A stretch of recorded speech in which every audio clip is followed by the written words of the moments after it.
following is a presentation of Main Street Media, your source for news, sports, and information on Main Street in Middle Tennessee.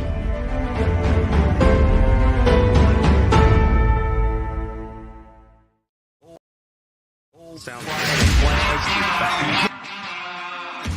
30 years of the best sports talk in Middle Tennessee, featuring Tennessee Radio Hall of Famer George Plaster, Tennessee Sports Hall of Fame coach Watson Brown, and Young Guns Billy Derrick and Michael Sindrick.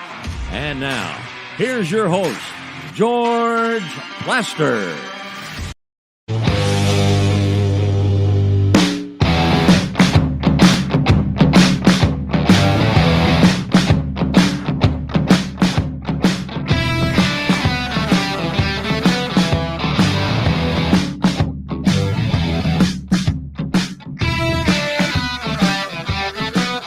Hello again, everybody. Welcome in. It is a beautiful Wednesday afternoon in Nashville, Tennessee. Not nearly the humidity that you expect in August, and that is a good thing. We have a great show for you today. If you're a Vanderbilt fan, Athletic Director Candice Lee will join us at 4:20. She'll be with us until near the end of the hour. If you're a Tennessee fan, you're going to want to listen at 5 on the button. Chris Peak from PantherLair.com is going to join us, and we'll talk about the Vols' second opponent, and that is the Pittsburgh Panthers. Let's call roll. Let's start up on the plateau. Say hello to Coach Watson Brown. Watson, how are you? Coach Brown is here and accounted for. He's sitting on the front row. And he's waiting for the teacher to tell him what he needs to do today. The teacher is considering demerits. Demerits. Well, you might need to get me another bucket. Mine's full. Oh, I like that. So is mine. I've got plenty of demerits through the time. I need a new bucket. Billy, at Father Ryan, did they do demerits? I don't think it was called demerits, but what was it called? There's definitely some discipline. I think it was. I don't even remember, George. Minor infraction, maybe. But you don't remember? I never had them, George. The angel child. You heard please. Mr. Davis. Whatever. The angel child. Watson. You heard him. Gag me with a spoon. God. I don't know if that word was used for you, George, at BGA. Oh, no, I majored in demerits. No, I'd say between both of us through our time, there's been a few demerits, yeah. You know, Watson, I got nailed one time for reading the sporting news, and the teacher made a big to-do and held the thing up and goes, "You'll never amount to anything reading this." At which point I grabbed the paper and said, "I beg your pardon. This is what I'm going to do for a living." Now, what were you, 3? No, this was at BGA. Oh, BGA. Well, I thought you went to BGA since you were 3 or 4 years old. Listen, where you win. You're trying to get even, and it's just not all that effective yet. Well, there's plenty of time left. Right. You've got to strike after what I did yesterday. You've got to go below the belt. Way below the belt. Yeah, I don't know that you could ever say I catch up after that one. So, well, you know what? Why don't you do some reading for a moment, and then we'll tell Terry what went on yesterday. I will do a little bit of reading here, George. Let's start with the Justin Tucker team. Of course, always with Platinum Realty Partners. They are Middle Tennessee's most trusted team in realty. You can call them at 615-906-8458. Also, Sumner Funeral and Cremation. They are sharing their family with yours in your time of need. Now with 2 convenient locations in Gallatin and Hendersonville, and online. That's SumnerFuneral.com. Sumner Funeral and Cremation, traditional, affordable, and dignified. Terry, guess what we did yesterday? I don't know, George, but what kind of unnecessary and underhanded cheap shot you leveled at Watson? We created a new segment on the show. Oh, what is it? Ask Granddad. Wow. Yeah, wasn't that nice, huh, Terry? Wasn't that nice? Oh, yeah. He never would have done that if you'd have still been on the show here with me all the time. He never would have done that because he knows he'd have been double teamed. Well, because I never would have finished with Terry at that point. He's got total control of Billy, so now it's just me and him. And he totally takes shot after shot after shot. So what the heck? Yeah. You're not on the plateau. You're on an island. No, I'm getting all of yours now. See, you used to buffer a lot of this for me because you got a lot of the shots, but now I get them all. So you think Billy's afraid? I'm afraid he's just being totally controlled. The Wicked Witch of the West has got him manipulated. Wow, manipulated. This show would not be running without me. For this, Terry. You keep thinking that, Terry. Yes, you're here to do a daily Titans update.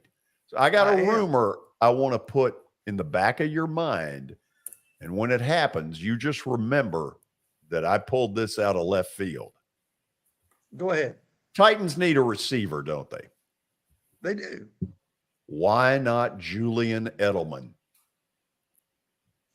Think about it. Isn't he retired? Yep, but he's yapping that he might want to come back. Certainly he and John Robinson have a past. You could do a lot worse. They could do a lot worse. The only flaw that I see in your logic is that they basically have the same type of guy who's much younger and cheaper in Kyle Phillips. Now, granted, if Julian Edelman really wants to come here and play, they're probably not going to turn him down and, at least let him in the building for a workout. But Kyle Phillips you're going to be impressed with him if you haven't already been. Oh, I already am. So tell me what's going on today. I know Logan Woodside was one of several who ended up on the practice squad. He was. Some other guys that were brought back to the practice squad included Des Fitzpatrick, Trenton Cannon, Mason Kinsey, Reggie Robertson. And then a whole host of offensive and defensive linemen that were here in camp. Joe Jones, the guy who chased down the receiver and prevented the touchdown momentarily the other night against the Cardinals, was brought back to the practice squad. There are a couple little things, though, little housekeeping items that I should mention to you. Let's hear them. Well, as I reported yesterday when I came back on, Racey McMath is now on injured reserve. And the guy that they are replacing him with is a guy who's familiar to them. It's Cody Hollister, who's been brought back to the 53-man roster. And then the other thing that was reported by the NFL Network is, I'll give you one guess who's in here for a visit today, and it's not Julian Edelman. Tom Brady? No, it's not Tom Brady. It's a pass catcher. It's a pass catcher. Your guy from Tampa. No, not the guy from Tampa. He got claimed by the Houston Texans. Okay, who is it? Josh Gordon. Oh my goodness! Wow. Now, John Robinson was asked about Josh Gordon, and he said that he didn't really, that they don't really comment on guys who come in for a visit. But if they sign him, that then he would make a comment at the appropriate time. So keep an eye out for it. He's just here for a workout, for a look-see. But with the loss of Racey McMath and the fact that, this receiving core, even with Cody Hollister coming back, is a little bit shorthanded in terms of experienced guys, keep an eye on it. Who knows? Terry, anything else you want to leave us with? A couple of guys that are on the 53-man roster are real surprises, and I'm about to write about them. One is cornerback Trey Avery, who was a late addition, got here just before camp started, I believe, and he really impressed them enough to keep him on the 53-man roster ahead of Chris Jackson and Theo Jackson, who are both on the practice squad.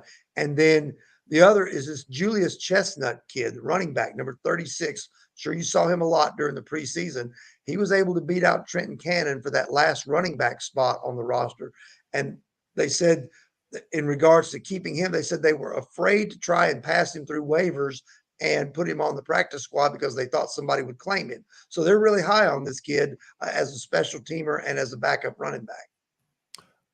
Is your report finished? My report is complete. Okay, we They grade it. Do you remember young Jay, who we used to work with? Yes. He said, and I quote, Terrence looks like he's in a prison cell. Wow. That was not me. That was I'm Jay. in the Titans media room. So just telling you what take he it up said. with them. It's their building. I'm just telling you what he said. Terry, I don't have on an orange jumpsuit. Good point. Congratulations on the Yankee win last night. That's wonderful. Thank you, George. I know you're sincere when you say that. Not hardly. See you tomorrow. See you. See you. Okay. See you, Terry. So we're off to a very unprofessional start. I guess we need to we need to reel it in a little bit. You have an update. Yes, I do. I'm George. sure that means you'll read something. That is that's always the case. But George, I just read it before Terry, so we already got the Okay, so we're done. in. So we're done with the reads. But I do have an update to get to. Can't wait. George, we start in, let's see where we start. We start in college football right here in Nashville. Vanderbilt, they had some big news today. Unfortunate news. A couple of freshmen, Daniel Martin and Maurice Edwards, two of the most highly touted freshmen in the recruiting class, they have been dismissed from the program. Coach Lee put out a statement on Twitter earlier today that freshman linebacker Daniel Martin and Maurice Edwards no longer a part of the team. So, and the talent level that was in that class, that's a hit. Watson, this kind of stuff can't happen. No, it does. And everybody deals with it. And when it reaches, when something happens to a point, there's no discussion. Promise you this one wasn't. It's tough to lose them, but it probably wasn't a tough decision because they probably did some things they didn't need to do. And everybody deals with it, George. There's no utopia for this. No, I've always right loved it. Well, this kind of school never has that problem. Well, okay. Yeah, good luck with that one. You've got 110 kids on a football team. Yeah. There's going to be some issues, and your job is to deal with them. Item number two, George, we go to Major League Baseball. Tony La Russa, the White Sox manager, is out indefinitely due to health issues. He missed last night's game against the Royals to undergo medical testing, but he's going to be out indefinitely. Wish him the best. He and Danny Evans are very good friends. They worked together for years. My friend, the late Nick Hunter, was very close with Tony La Russa. So we pass on our best wishes. Obviously, they're not saying much, but we hope he gets back soon. All right, number three, George. The Tampa Bay Rays have placed left-handed pitcher Shane McClanahan on the 15-day DL. He started the All-Star game for the American League. Watson, they're in a battle right now for the wild card, and they need him back as soon as possible. Yeah, for their sake, let's hope it's just 15 days. And that's 3 starts. So that's tough. That's tough. Item number four, go to the NFL. Sony Michel has signed with the LA Chargers. He's going to be playing in Los Angeles for a second straight season. Of course, he won the Super Bowl with the Rams last year. And he was a big part of that Rams team, that Rams offense. But he has been picked up by the Chargers. He'll join Austin Eckler and Josh Kelly back there. Pretty good backfield. Watson, I don't know who wanted him and who didn't, but I think Sony Michel can play. Oh, I've seen him play. I've seen him play on all levels. I was shocked when he got let go. I mean, gracious. I hope the Dolphins are that good. That's amazing cut to me. What else? George, last piece here. Nashville SC is in action tonight, 7:30 over at Geodis Park. They will face Colorado tonight. It's a big game for Nashville SC tonight. 7:30. 7:30. Hey, one other thing, Watson, did you see the deal where John Gruden sort of broke his silence, spoke to a touchdown club last night in Little Rock, and sort of owned up to all of it? Well, he has to. It's there. I thought he did the right thing, and he tried to speak about himself, and I think that's exactly what he believes. And I do think he's a good guy.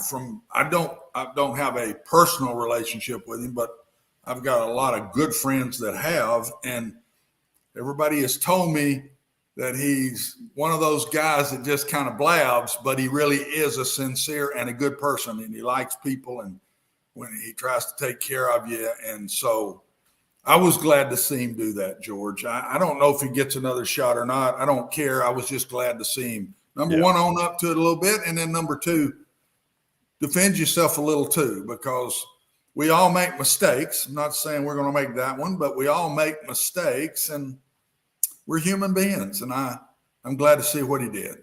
What he did after what he did. Excuse me. Yeah, the lawsuit with the NFL is going to be very interesting because it sure looks to me like what he's claiming absolutely did happen.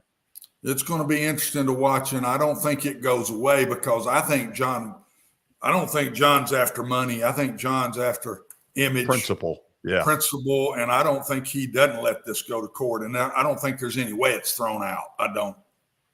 Okay, after the break, we'll get the show on the road, and we'll start with Vanderbilt Athletic Director Candice Lee. She'll join us for most of the 4 o'clock hour. Excited to have her on. Stick around. This is Main Street Media Television.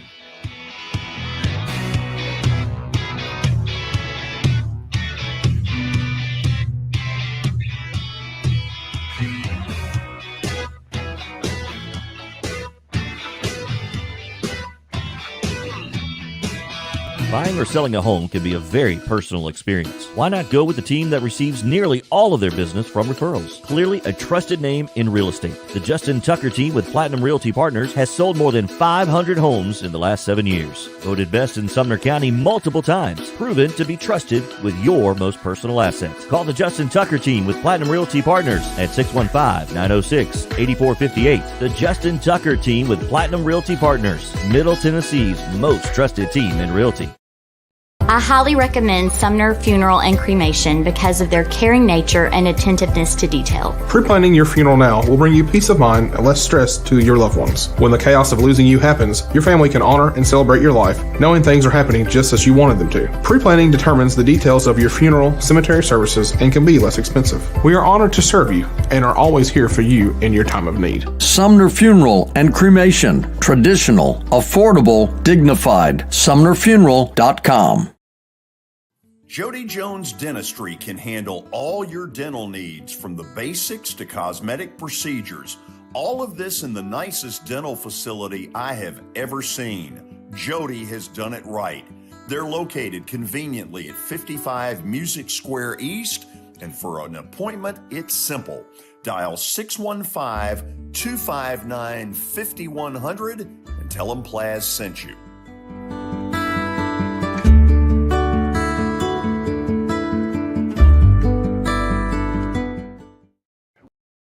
When you're thinking about golf, consider Riverside Golf Links. Under new ownership, the course has improved dramatically. It's now 27 holes, complemented by a 9-hole executive course. Book a tee time now at 615-847-5074 and get ready to enjoy the beauty of golf in the Old Hickory area at Riverside Golf Links.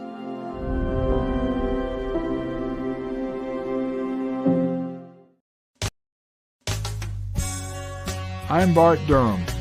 I was sworn in as a lawyer in 1963, and I've been working as a lawyer since then. We're a firm that does exclusively personal injury, a lot of tractor-trailer crashes. Insurance companies will open up their checkbooks when you force them to. We have systems that work. We get the most money for our clients in the shortest amount of time. I'm Blair Durham. My dad and I want to help. Give us a call at 615-242-9000.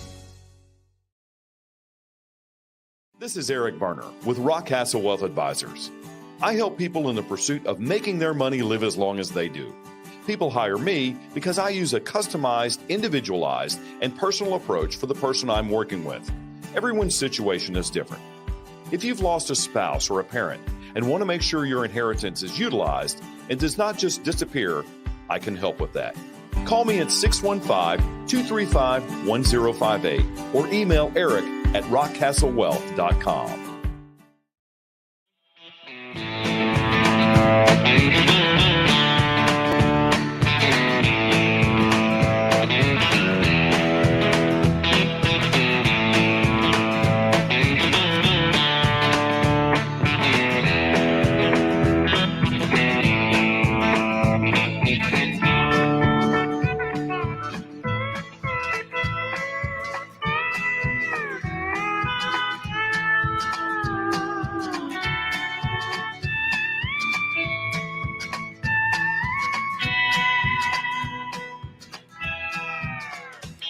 We are back and excited to bring our first guest in, and that is none other than Vanderbilt Athletic Director Candice Lee, back from a very successful trip to Hawaii.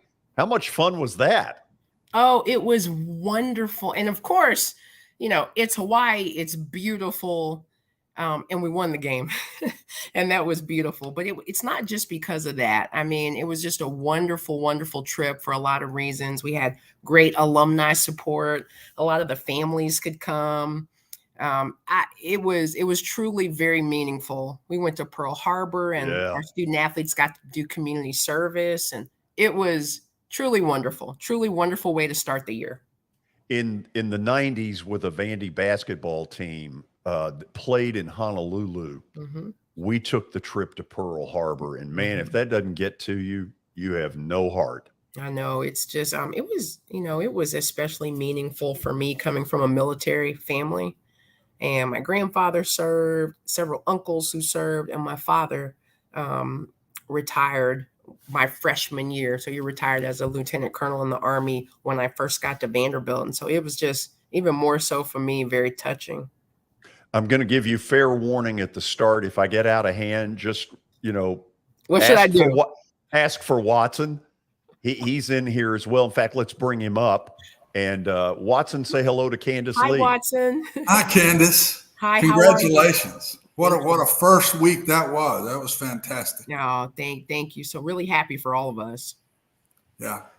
So Candice, you all come home and announce after you get back the deal with First Bank, the stadium naming rights. Talk to us a little bit about how that kind of thing goes down, and because I think people would be interested in just the whole machinery of how that happens. Well, so one of our objectives is to, we need to be flexible enough to think about what are some innovative ways that we can have more connections here in the city, bring in more revenue, which is key. But we also want to retain the things that are special about Vanderbilt athletics. And so, Dudley Field is, as I think you all know, we're going to celebrate our 100th anniversary of Dudley Field. And so it's a balance, right, of how you prepare for the future, but also be very thankful and grateful for what has come before. I'd say this conversation around corporate naming rights started in earnest about a year ago. And, that ideally we wanted to find a brand that also is very strong, that would be proud to be in partnership with us and could not only appreciate what had been done, but really see our vision for the future and want to be a part of it. And I was really pleased that there was quite a bit of competition. There are a lot of people interested, I think, in what Vanderbilt athletics has been and is becoming. And I can't think of a perfect match than First Bank because of what they have done. And, they're sort of Nashville born and raised, just like Vanderbilt. And even just the core values with the impact that they want to have in the community and the way that they treat their employees, and just seemed like so much synergy from the very beginning.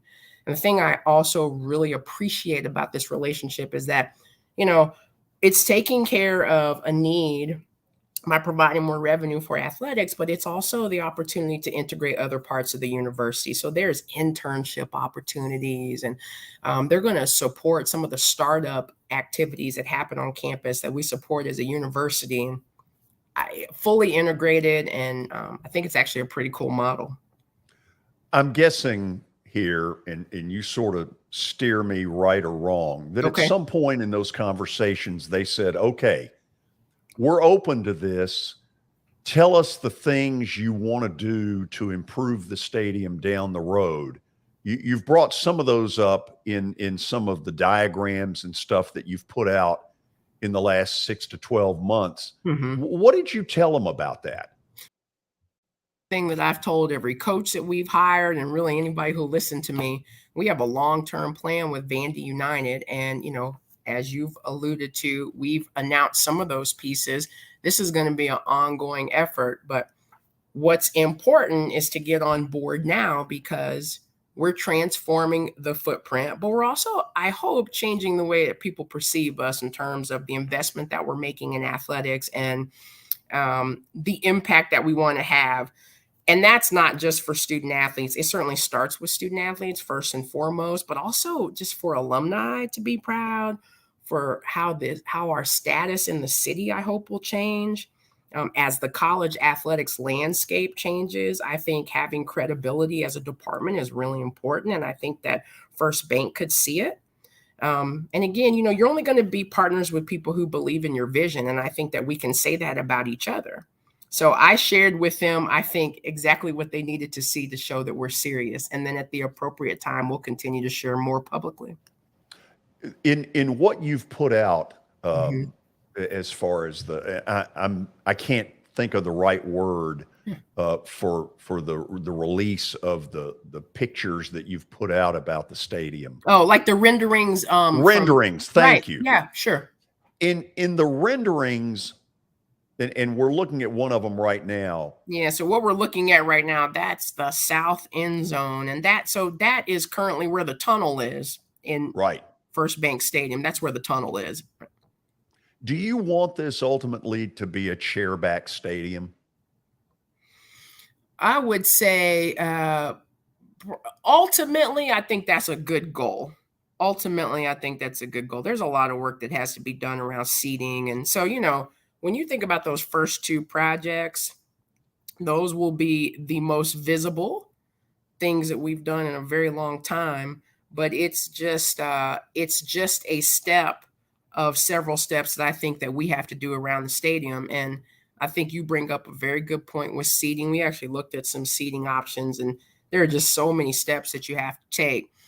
Seating was not going to be something that we could do around the entire bowl this year. And we did start very small from a seat standpoint with replacing the seating in the suite area and in the bridge area. But there are incremental things that we will do short term as we prepare for the long-term vision. Billy, if you will, put that rendering back up for a second. I want to ask, I think it's the next one. That one. So that's the north end zone. So that would be like, imagine, that's the Marriott behind. Right. And then the parking garage to the right. And I want to be, these are certainly detailed renderings, and that the programmatic scope does support this picture, but it could change a little bit here and there. But certainly this is the concept. When I see that picture, the first thing that comes to mind for me is Georgia Tech's end zone at Bobby Dodd Stadium. Is what that rendering is showing an academic center, an addition that's McGugin Center 2? What is that back there? So that's the basketball practice facility. So you're looking at, and so, I'm glad you mentioned Georgia Tech. There are certainly other places that we looked at as well that have end zone facilities. So the end zone facility itself is not a novel idea, but what we do think is novel for us is that, George, our footprint's very, very tight. So we sat down with Populous and continue to sit down with Populous, the architect we're using, and said, look, we've got to figure out how to maximize every inch here. So part of the intimacy, while we enjoy it, there's a point where like the football facility, the baseball facility, and the basketball facility actually literally touch. We know how close everything is. How do we maximize the space that we have? So what you have here is the basketball practice facility, where it is literally in the end zone. So the outside of it adds some premium seating for First Bank Stadium. There's also party decks. There's a lot of like drink rail and standing room space, a lot of social space. And then inside, that's a 4-story building.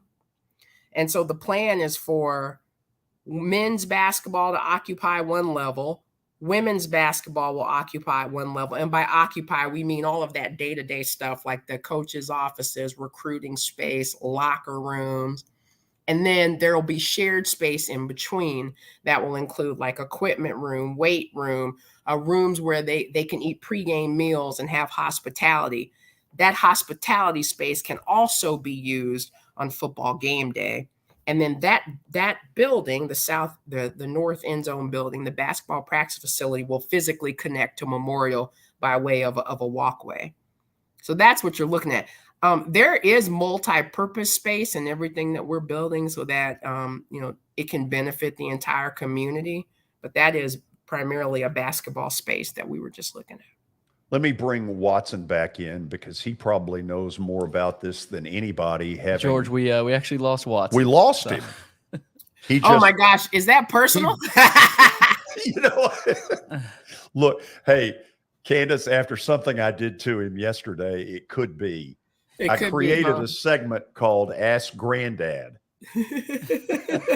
That's funny. And I'm sorry for laughing at that. No, you know what? Look, he cracked up laughing yesterday. Hopefully we'll get him back in here. Okay, I hope so. Yeah, in a couple of minutes. So you're right about the fact that you have very little space to work with due to the Marriott, due to a series of things.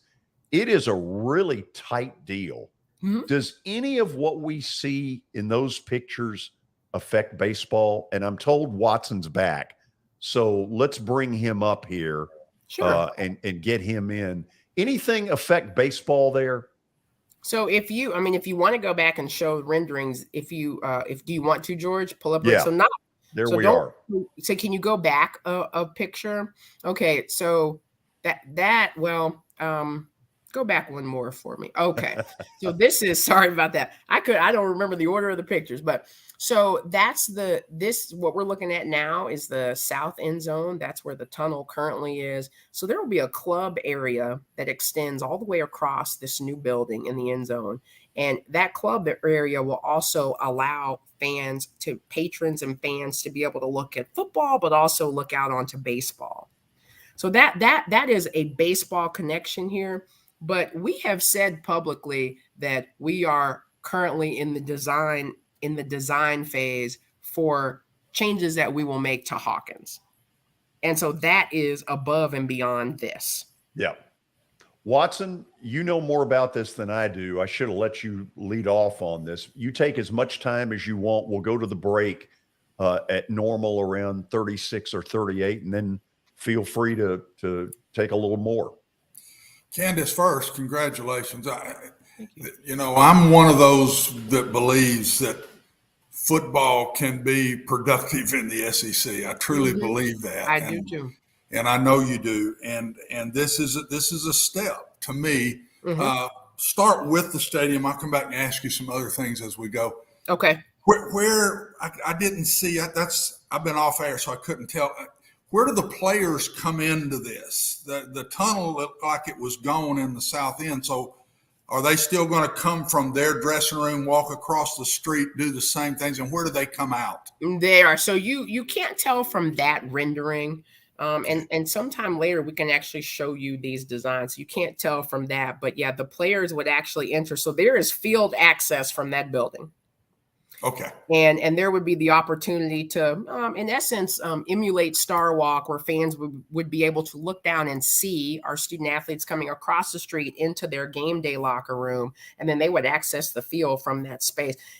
I'm just not able to show you from this rendering. And again, this is a rendering really just meant to capture the general concept of what that end zone is going to look like. It's not exact. But it's, you know how renderings are, just to give you an idea. But yeah, they would access right through the middle there. You just can't tell. Okay. And what seating capacity did this do? Did it take seats out? Did it add seats? What will that do to the stadium? Reduced it just a little, not much, but no, we went down. We will go down a little bit. But that's a good thing to me, because you're going to be able to get preferred seating, which is very much needed. And is that some of that end zone right there? Again, I didn't get to hear the early parts. That's right. Yeah. So there'll be a lot more. Right now we really don't have a lot of premium options, right? So in the short term, that's why we've got that north end zone loge area, which is sort of a temporary opportunity to have upgraded seating in addition to suites and the current bridge seating. So yeah, a lot of what these end zone projects will do will be to provide more amenities, starting with seating and some hospitality for our fans. So you're correct. You're correct in that. Yeah, that makes perfect sense to me. What is your time frame, Candice? When will this start? How long will it take? What will it do to the football team, I remember when we were there and the first redo of the stadium, with offices when I was the head coach there, when we were redoing stadium and redoing McGugin. And so how will this affect the football team and the timing of it? Yeah, so these first two projects really won't impact the football team day to day much. When we start on McGugin, that's when the football team will be more impacted, as will all of our student athletes. So we'll have to have good transition plans there. That is part of the, I guess the rationale behind the timing and the steps that we're taking is you're trying to be as least disruptive as possible. So I'll start with the basketball practice facility. Construction has already begun on that. Actually, you just won't be able to really tell probably to just the general passerby until the season is over. But gate 1, which is the gate that is at the corner of, what is that, Kensington and Natchez Trace behind the Marriott, that main gate on the corner, that's going to remain closed all of this season because of construction. The timeline on the basketball practice facility is that it should be substantially complete, ready for move-in in the spring of 24. So spring, summer 24. That's the north end zone. The south end zone, construction would begin on that in the spring. And it will take 2 full football seasons to complete that project. So there, my guess, I envision that when we get to like the 23 season and the 24 season, we'll have to redirect how fans enter and exit the facility, but trying to minimize disruption as much as possible. Candice, hang with us. We'll go to a commercial break and then come back and do a little bit more in the second segment. Great. Thank you. Vanderbilt Athletic Director Candice Lee, our guest this afternoon, and stay tuned. You're watching Main Street Media Television.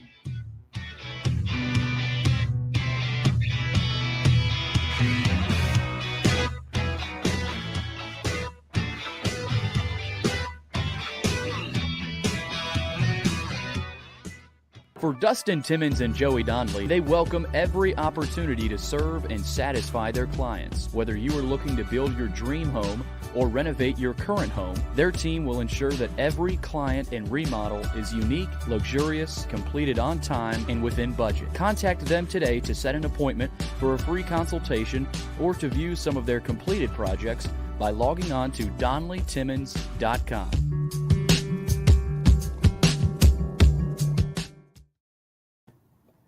At WellSkin Dermatology and Aesthetics, we pride ourselves in providing access, innovation, and a patient experience second to none. Access to care and treatment when you need it. Innovation with medical-led cosmetics and various on-site technologies for full-service treatments with a customer experience that is calming, casual, and effective. Independently owned, providing medical, surgical, pediatric, and cosmetic dermatology and more. Visit WellSkinMD.com to schedule your appointment today. WellSkin Dermatology and Aesthetics. Access to healthier skin.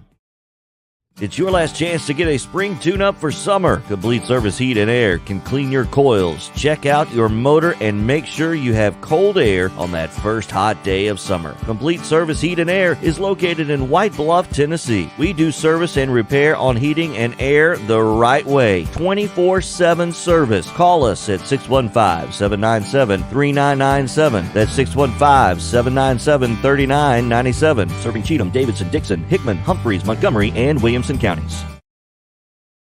Have you heard about the high levels of radon in Middle Tennessee? Radon gas is the second leading cause of lung cancer, second only to smoking, and has no color, no taste, and no smell. The only way to know if you have radon is to test for it.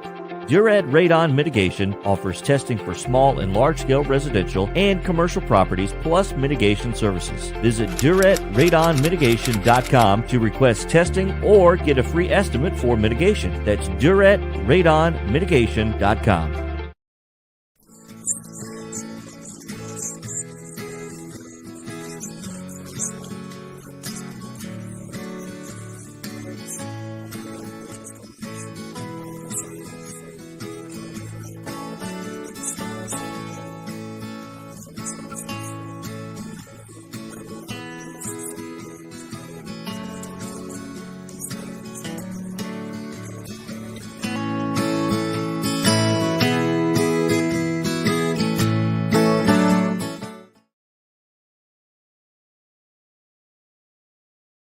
Since 1865, the First Baptist Church of Gallatin on Winchester Street has served its community by catering to the least, the last, and the lost, providing a church of welcome used by God to save the lost, transform the saved, and impact its community. As a proud multi-ethnic congregation, Pastor Derek Jackson personally welcomes you to join them in fellowship Sunday mornings at 8 in person or at 1045 in person or online at firstbaptistgallatin.org. First Baptist Gallatin on Winchester Street, serving with open arms as a true church of welcome.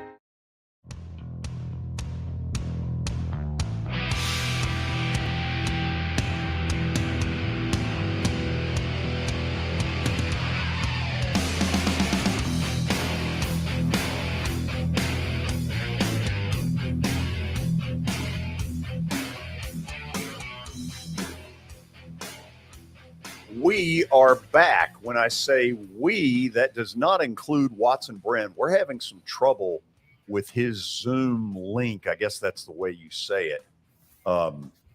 It's interesting because also on board with us is Vanderbilt Athletic Director Candice Lee. And when we bring her back up, her Zoom link is incredibly good, very clear.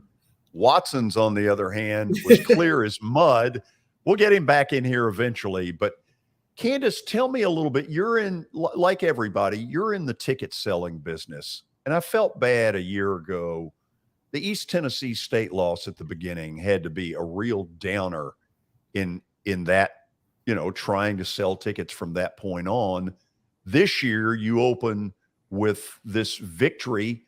Not that people didn't see it coming necessarily, but probably not 63-10. What's that done in the ticket office?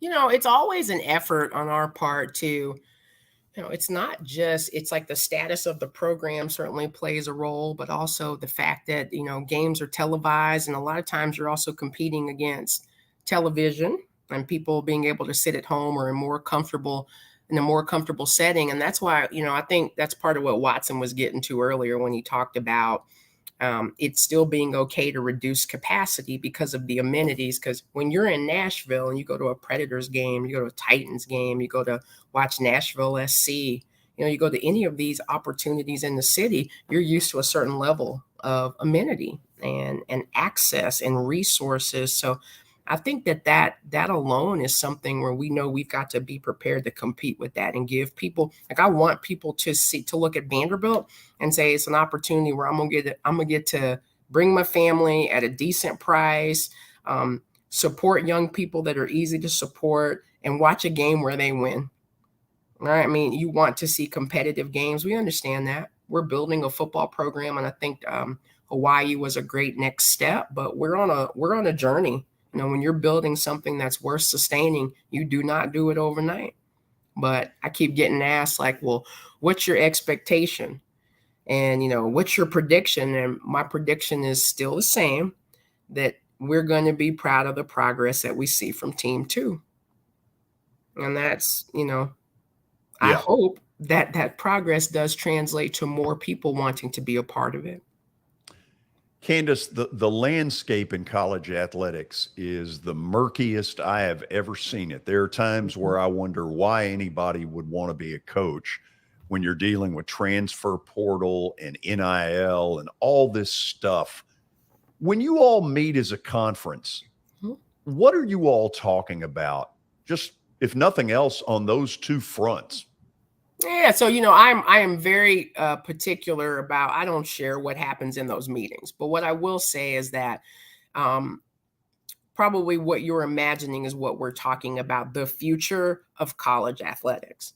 I'm proud that we're in the SEC because I think the SEC is going to lead and help determine what happens in the future state.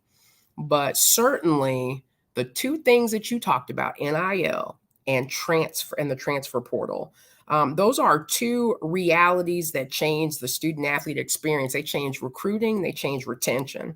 And so it does put a lot more pressure on coaches and us as administrators, just overall us as athletic departments. But, we're talking about how to lead in this space. That's what we talk about at the SEC.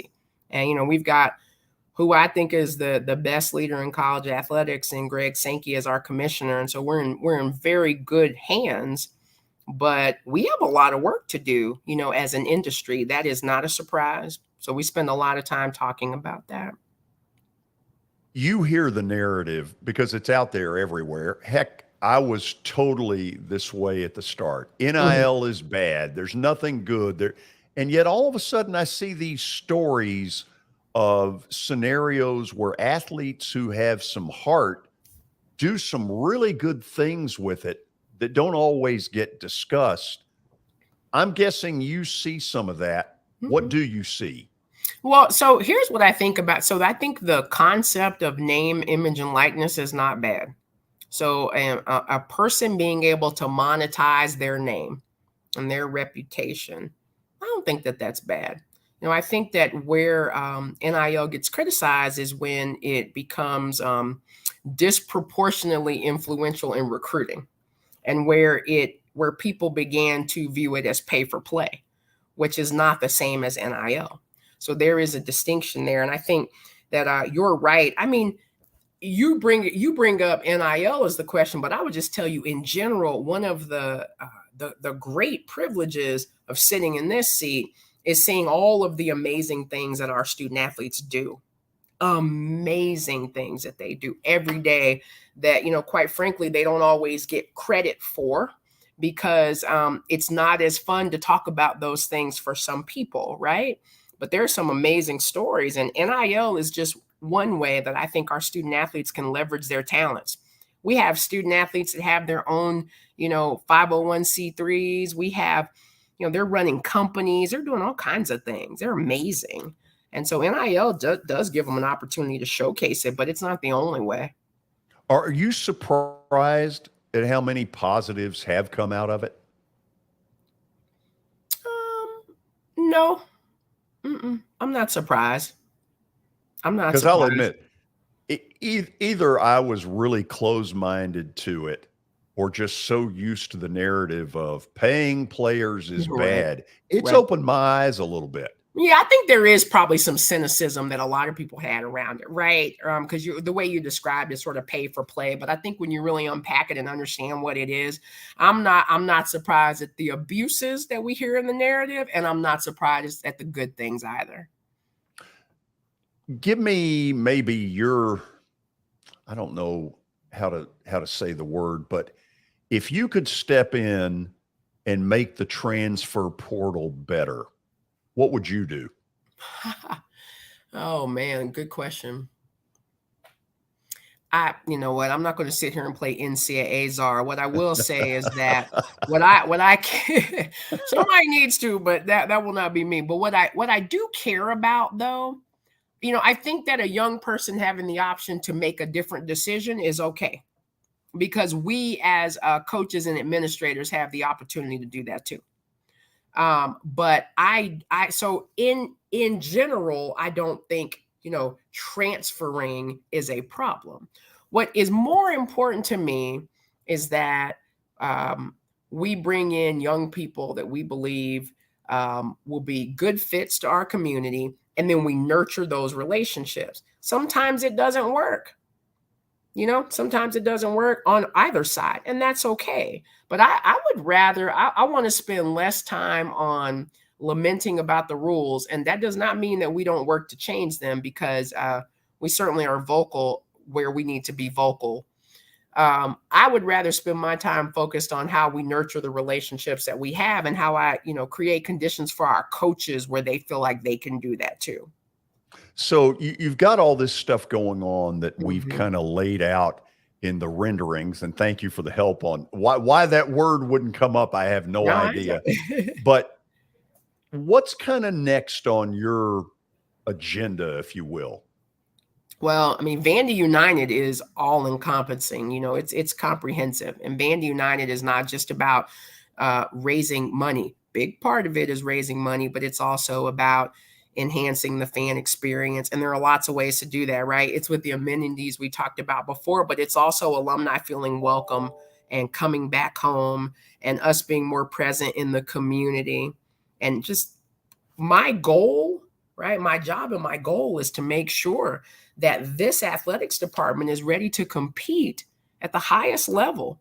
at the highest level, as the world around us is changing, if we focus on being our best selves, then I'm not concerned about what the future looks like. But we have a lot of work to do. You ready for this one to end it? Because this is one goofy question. Sure.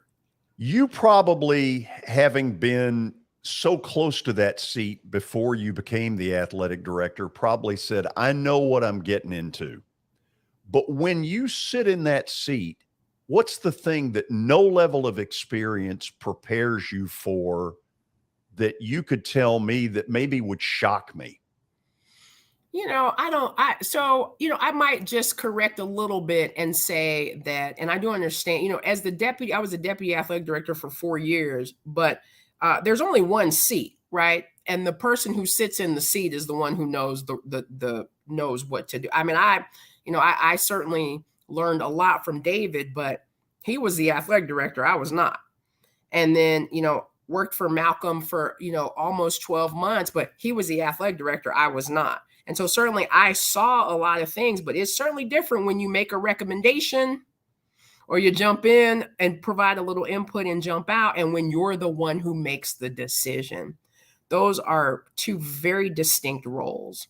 And so I was talking to our guest services staff last night, and, they are oftentimes going to be sort of the front line when patrons are in our facilities. And I told them that, they're part of my leadership team. They're part of the department that I'm leading, because they're going to touch people sort of in the name of Vanderbilt athletics, which I'm responsible for, and how they interface is important to me.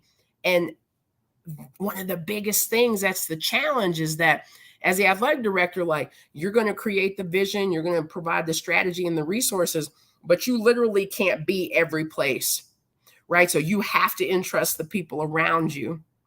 And there are so many stakeholders, and there are so many things and people that impact the narrative that you are ultimately responsible for. That's both humbling and also presents a great opportunity. But I can tell you that as much as, and I treasure the people that I've learned from and the lessons that I've learned, but there is nothing like sitting in the seat. Because the thing is, right, you may think but you sit in the seat and you inherit all the things that come with it. And when you're me, people kind of get their ears confused. So, gosh, I get people say to me, you remember when I told you da da da da da? And I'm like, that was not me. I know I've been here a long time, but I went in that meeting. I was not the AD then. I was not making that decision. But it's sort of par for the course when you've been around for a while. But there's a lot of things that I think help prepare you from a skill standpoint, but a lot of it, you have to learn it in the seat. And it's certainly a great privilege to do it, but that's the way it is. That's the way it is. Yeah. That's right. That's the way it is. Okay. So you've gotten through this unscathed. I promise the next time, if I have to bring him from Cookeville, we will get Watson in here, because I wanted him to be a part of this. And I'm sorry we couldn't make it work that way. Well, I didn't. I mean, I do feel like I got through it unscathed, but I wasn't scared I didn't think y'all were going to beat me up. I thought we were going to have a great conversation about Vanderbilt, and that's what I felt. And so I'm happy to come back and talk when Watson is able to get on. I'm happy to do that anytime, because I want to talk very openly. We got a big job, but we got the people to do it. And I'm excited about it. And so we can have all the conversations that you all want to have. If I can't answer it or don't want to, I won't. But I'm happy to be here, George, and I appreciate you. I really do. So hey, thank you for taking the time to come on. Course. We'll issue the invitation again soon. It's great. Thank you so much. Hey, and I know I sent you a note, but congratulations to you on your induction. That's amazing. You know what was cool about that, Candice? There's a table, and I think I may have sent you this. If not, I'll send you a picture of it. Yeah. The first Vanderbilt team I ever broadcast in the early 80s in basketball, about half of them were there that night. And I got to be honest, that felt fantastic. Good. Barry Booker, Will Perdue, Glenn Clem, Steve Reese, Petro. I'm not sure they behaved very well, but it was great. Well, that's all right.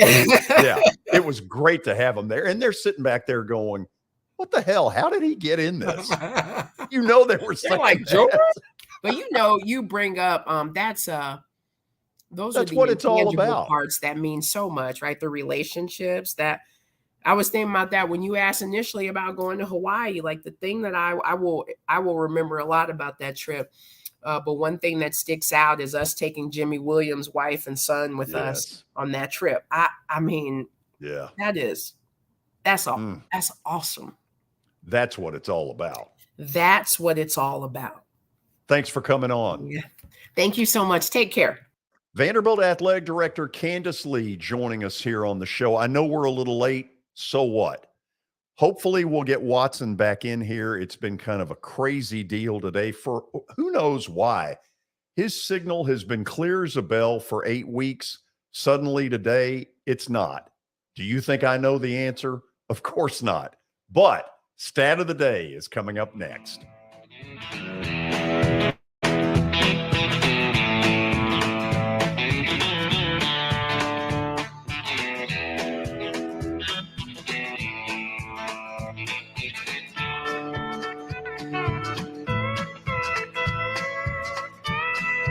Serving Williamson and surrounding counties, Bone and Joint Institute of Tennessee offers comprehensive orthopedic care with 16 subspecialized physicians. Our practice provides high-tech care with a hometown touch. We offer physician clinics, physical and occupational therapy, advanced imaging, and surgical services, including interventional procedures. Call us at 615-791-2630. We're Bone and Joint Institute of Tennessee. High-tech care with a hometown touch.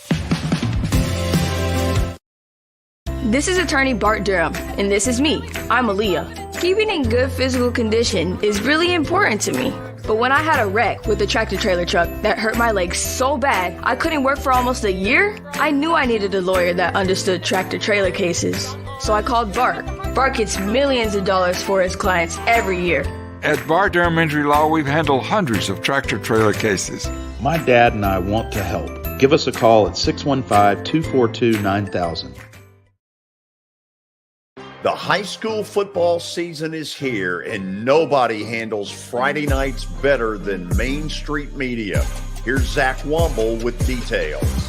That's the name of the game here at Main Street Media and Main Street Preps. Is, we've been doing this for a long time now, and I think you hit on it. We've got an army of reporters across all of Middle Tennessee. I think there's about 130 schools in the Middle Tennessee area, and we try to cover all of them. We cover about 11, 12 counties at this point. And those Friday night shows, it's we're gonna show that off. We're gonna showcase the talent that we have on the field with reporters across several mid-state games on the weekly basis. So whether you're in Williamson County, whether you're in Giles County or Murray County or Montgomery or Robertson or anywhere in between, we're gonna have you covered from 6 to 11. Friday Night Live is presented by the Tennessee Highway Safety Office, where fans don't let fans drive drunk.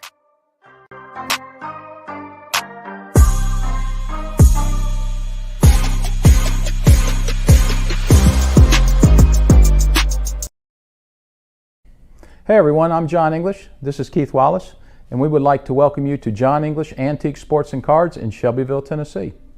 We specialize in graded and ungraded sports and non-sports cards, vintage wax boxes, and unopened cases. We have a large selection of PSA graded cards. We also specialize in old sports collectibles, baseball, football, basketball, golf, and tennis. You can find it all at John English Antique Sports and Cards.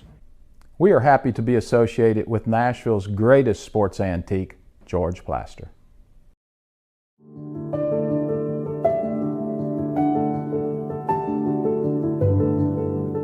Welcome to the Omni Nashville Hotel. Urban elegance with a vintage touch. Our 800-room hotel opened up in the fall of 2013 with 746 guest rooms and 54 suites.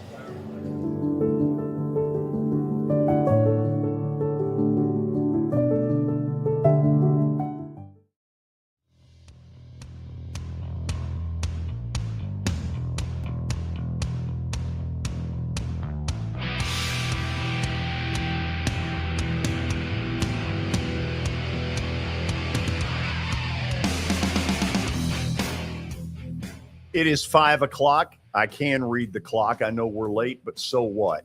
We're going to do stat of the day first, which means Billy has something he's going to read.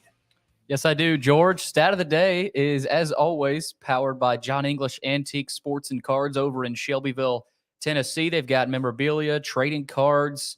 They specialize in antique and historical sports equipment, games, advertising, and many other sport-related items. You can visit them out in Shelbyville Tuesdays through Fridays from noon to 5 o'clock and Saturdays from 10 a.m. to 5. Visit them online at johnenglishgradedcards.com. Also, Eric Berner with Rockcastle Wealth Advisors. Call Eric at 615-490-7052 or log on to rockcastlewealth.com for more information. Okay, so I'm running solo, and that's bad. Yeah, it hasn't gone great when you're solo, but who knows, George? You could surprise us here. The stat of the day is which two NFL teams are tied for the most Super Bowl losses? And they've got 5 losses each. A little hint there. Oh, Lord.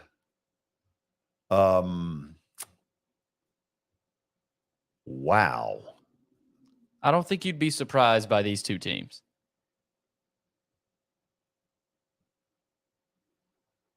Buffalo lost 4 in a row.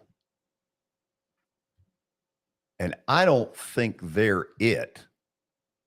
What does that mean? They're not it. They're not it. Okay. They're not one of the two teams. We've got to do better than that thing. That it sounds like it's got gas. Okay, that was a little stronger. Gosh. I'd love to tell you this all pops out to me. I'm just trying. Think of while we're on the air to a team imagine teams. A team that's been in the Super Bowl many times. Well, that's a bunch. New England certainly is not it. Yes, they are. New England has lost 5? Yes, they have. Okay, hold on. Bears annihilated them. The Giants beat them twice.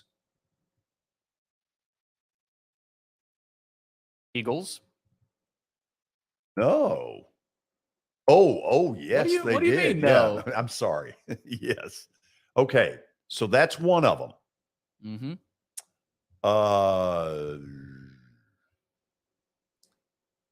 Did the Rams beat them? Easy. The Rams did not beat them. Packers. What about the Packers? The Packers beat the Patriots. Drew Bledsoe. Yes, that was when Parcells and Kraft got into it. Yep. Okay, so that's the 5th one. Mm-hmm. Okay, gosh. This other one's a little bit more surprising. I am the other team. really stumped right now, and I'm trying to just think of things like Rams, San Francisco, Seattle, Arizona. That's not working. Green Bay, Chicago, Detroit. Haven't named it yet. No. Atlanta, Tampa, New Orleans. It's not there. It's in the AFC. It's got to be. Oakland has lost. It's not them. It's not Kansas City.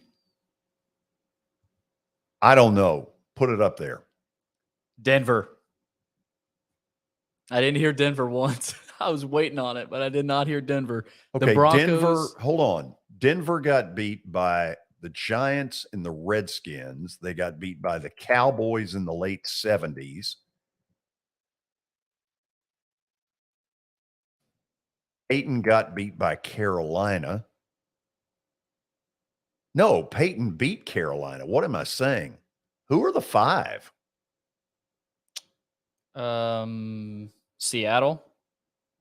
Washington. Seattle ripped them. Washington, the Giants. San Francisco. Oh, 55-10. That was ugly. Dallas, of course. Super Bowl. What was that? Super Bowl 13. Yeah, that was in New Orleans. Butch Johnson had a big catch in that game that helped him. Okay, so not good. not totally embarrassing when you sit in this chair, as Candice Lee said. When you sit in this chair, It's a little bit different. It's a little bit different. George, I got an extra stat of the day for you. Oh, no. You're going to like this. No, I'm not. This was a couple days ago, the 29th, August 29th, 2001, Dan Clark Sports. Dan Clark on Twitter put this up. I saw it from 24/7 Sports on CBS. August 29th, 2001, going back to that date, Serena Williams wins the U.S. Open. Albert Pujols hits a home run, and Vlad Guerrero Sr., Craig Biggio, and Dante Bichette all record a hit. Fast forward, August 29th, 2 days ago, 2022. Right. Serena wins the U.S. Open. Albert Pujols hits a home run. Vlad Guerrero Jr., Kevin Biggio, and Bo Bichette all record a hit. That's crazy. That is almost sorcery. That is surreal. You realize that first date is 2 weeks before 9/11. Wow. How about that? Crazy. Okay. 5 o'clock hour is upon us. That means it you is. read something? Yes, it does, George. Middle Okay. Tennessee Bone and Joint Clinic. They combine state-of-the-art orthopedic service with a family atmosphere. Whether it's a sports injury, a sprained ankle, or a major joint replacement, Middle Tennessee Bone and Joint Clinic has the staff, training, and equipment needed to take care of any patient in any circumstance. Their mission, it's to provide high-quality and specialized orthopedic care for the people of Columbia and Middle Tennessee. For more info on Middle Tennessee Bone and Joint Clinic, log on to mtbj.net for more information. After Tennessee gets through with Ball State tomorrow night, then it's on to a really tough non-conference game in Pittsburgh against the Panthers. We thought we would go up to Pittsburgh today and do a little bit of learning because Pittsburgh's got two really tough non-conference games. West Virginia tomorrow night, and then Tennessee a week from Saturday. Chris Peak is with PantherLair.com. What a name. I got it out. Yep. And earlier today, he and I sat down and talked about what's coming. You can imagine there are a lot of folks in this area very interested in Pittsburgh all of a sudden because they're Tennessee's opponent a week from Saturday. But the Panthers have got a huge one before that with West Virginia. Am I making something up, or is this the renewal after a stoppage for a while? No, you're absolutely right. It's been 11 years since these two teams played. They're separated by 70 miles. They played, I think, 104, 105 times. And then they stopped in 2011 when all the conference realignment happened. Pitt and Syracuse decided to go to the ACC. West Virginia had to make a fast move and jump to the Big 12, and they haven't played since. And so this is a great rivalry. I think it's one of the great rivalries in college football. And it's a rivalry with a lot of great history. Pitt has a long history with Penn State. That's one of the great rivalries, but there's a certain level of dislike between Pitt and West Virginia that is almost unmatched with any other school, for Pitt at least. And I think it's because of the proximity. Like I said, it's 70 miles. These two teams they're separated by a county, basically, and it's great. And I think everyone's excited to have it back. And then in this environment of a primetime game on a Thursday night to kick off the college football season, it doesn't get any better than that. Who got them back together? I was trying to think about this. It was so Pitt has had a lot of athletic directors in the last decade. And I can't remember if it's the current one, Heather Lyke, or the one before that, Scott Barnes, who I think Scott Barnes might have brought back the basketball Pitt West Virginia series. And then Heather Lyke, the current Pitt athletic director, worked on getting back the football series. But I mean, it's all these things. They all happen at the administrative level, and you have to make sure it makes sense and it has to fit into your schedule matrix. And, we've already got one Power 5 team, can't schedule a second one. We got to have room for the FCS team, got to have room for the two MAC teams and all this. I mean, you know how it is. It's, you get room for one good game a year in the non-conference, and they finally found room.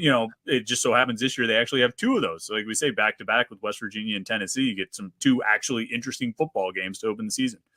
So Tennessee fans know plenty about Kenny Pickett, probably more than they want to know. But in kind of a weird deal, he ends up staying at home as a Steeler.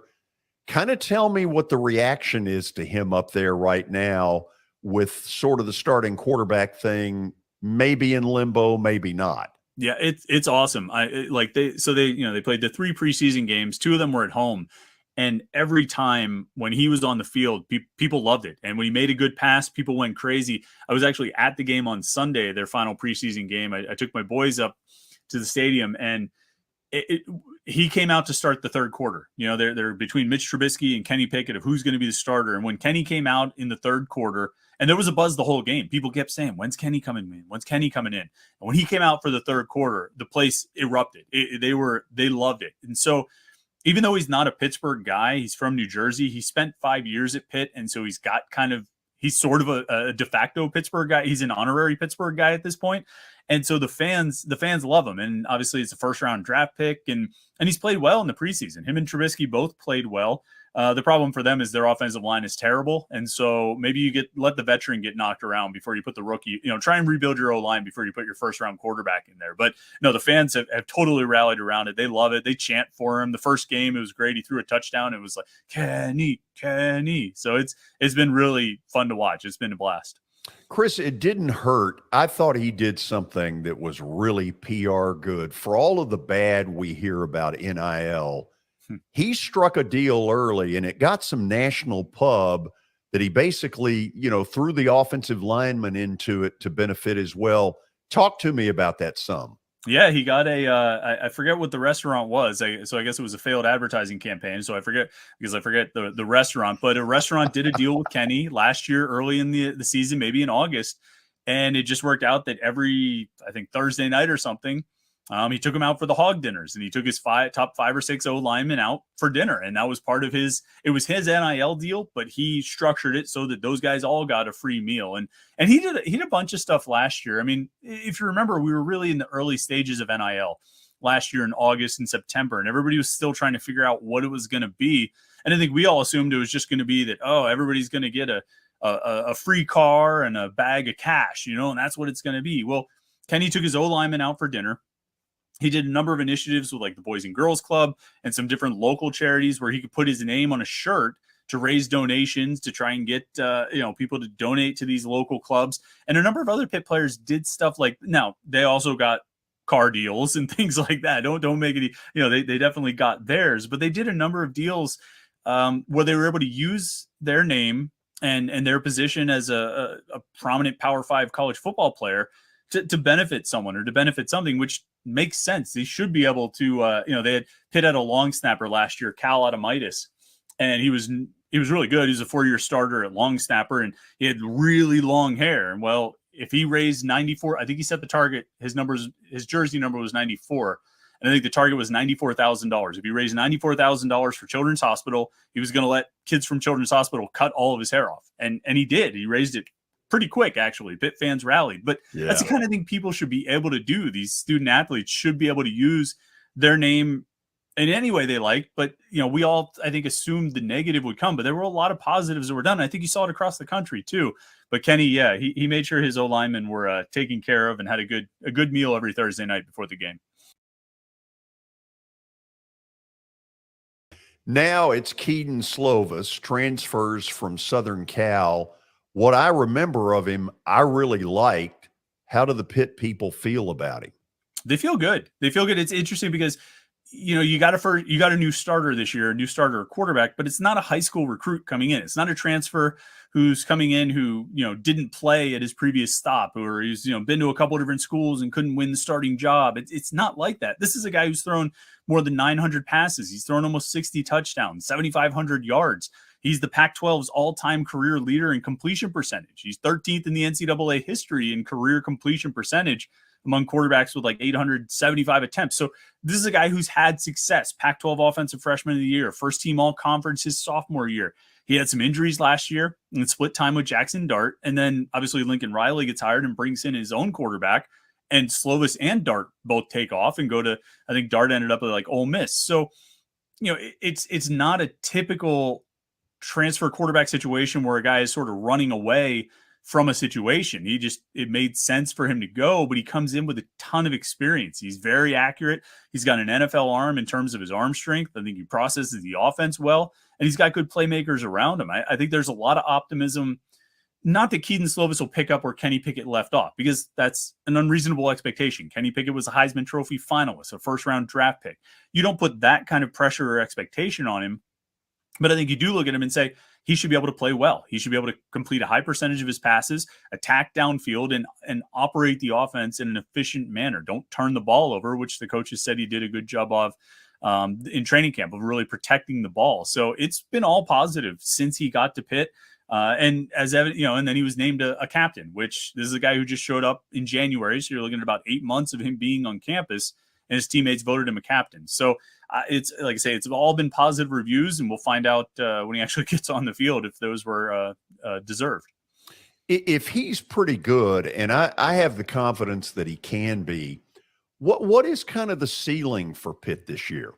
I mean, it's high. I mean, it's really high. If he plays well, you start talking into some lofty goals. And I think this team has some lofty goals for itself and some high expectations and aspirations. I mean, they bring back every starter on the offensive line. I think their projected starting offensive line has 4 sixth-year seniors, not even fifth-year seniors, but guys who are using that COVID year to play an extra year. 4 of them, sixth-year seniors. I think a combined 120-some starts among the projected starting offensive line. They bring back most of their defense, save for like 2 outside linebackers, and they've filled those spots well. They obviously lost Jordan Addison, the transfer to USC, the Biletnikoff Award winner, but they brought in some talented receivers. This looks like Pat Narduzzi's most talented and deepest overall roster. They've got a schedule where, set the non-conference aside for a second, you look at the ACC, particularly in the Coastal Division, there's not a lot of top-notch competition. You're gonna face Miami, which is the big one, and they were picked to win the Coastal, but you're going to get them in the season finale, and who knows what they'll be by then. If history has taught us anything, who we think Miami is in August is often very different from who Miami actually is by the end of November. And then you really set up the schedule well with this non-conference. Sure, you're going right into the ringer, right off the bat with West Virginia and Tennessee back to back. But I don't think Pitt is looking at that as a difficult situation. I think they're looking at it as an opportunity. They opened in the AP at number 17, I think, in the preseason poll. If you could go out and pull off a pair of non-conference Power 5 wins, you're going to be, you're talking top 12 minimum at that point, if you can do that.